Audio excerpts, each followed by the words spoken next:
man burned the gold with a lighter. Seeing that the gold was not blackened, the two men dug as hard as they could. But after digging for days, the gold was too deep to reach the bottom, for it was not a gold nugget but a huge gold mine. They tried to pull it out with their car, but the car broke down. But the gold didn't move at all. Seeing that this was not the way to go, Jack suggested that Roy should stay here and keep watch. He would go down the hill and hire a digger, but it would take at least 4 days to get to the bottom of the mountain. He wanted to make a fortune. In the end, Roy agreed. Before he left, Jack left Roy with 4 days worth of food and a walkie-talkie. Fearing that the gold nugget would be discovered, Roy rushed to bury it in the earth and set up a simple tent in a tree nearby. But despite all this, in a desert where there is no room for birds, it was still dangerous everywhere. Fearing that he might freeze to death at night, Roy gathered some branches to keep warm. He thought that would be alright, but at night the wild dogs come for him. Luckily, the fire he had lit, he made it through the night unscathed. The next day he woke up. He didn't feel safe here at all, so he found some more branches to deal with the wild dogs of the night. As he was gathering supplies with a serious face, he also saw a crashed plane on a hilltop in the middle of this vast desert. This was certainly the best place to take refuge, but because of this location, it's a long way from where Gold Hill is. He removed the plane's shell and pulled him to the nugget. After a bit of tinkering, a solid tent was built, but at night the wild dogs came again. Once again,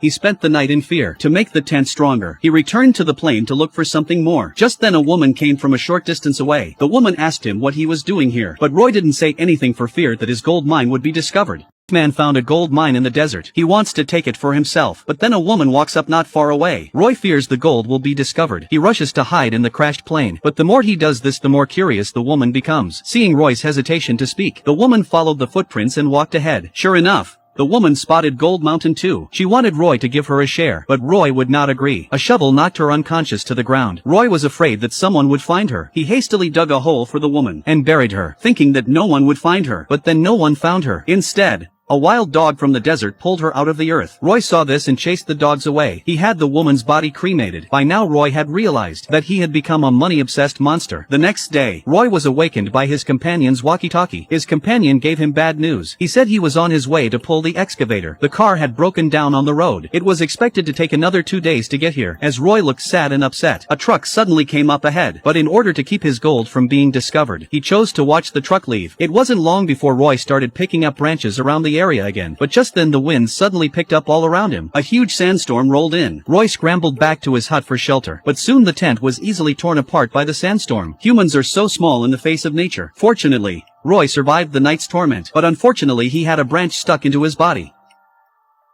The man's body is pierced by a branch, but he couldn't care less about the pain. Instead, he desperately searched for the golden mountain beneath the sand. For as long as he holds on to the gold, waiting for Jack to pull in the digger, he could make a fortune, 8 lifetimes of food and clothing. And in the end he managed to find the gold. He pulled the branch out of his body in excruciating pain. He quickly used the lid of a can on fire to plug the wound. By this time he had reached the limit of his physical strength. Just then, he saw in a trance, the woman he had killed appeared in front of him. After some understanding, he realized that she had come to find her sister. Seeing how Roy was about to die, the woman didn't save him but turned away, because she saw the wild dog digging a hole not far away. She knew that her sister was dead at his hands. She didn't want Roy to get better, and she didn't want him to leave alive. Roy then fell into a coma as his strength gave out. By the time he woke up again, the fire around him had almost burned down. That's when Jack's voice came over the walkie-talkie. But when Roy picked up the walkie-talkie for help, there was no sound on the radio again. Just then, a pack of wild dogs that had been hungry for 3 days slowly made their way towards him. By the time the fire had gone out, the dogs attacked him straight away. In the end he unfortunately became the dogs' dinner. And not far away on the hillside, Jack was watching Roy with his binoculars. In fact,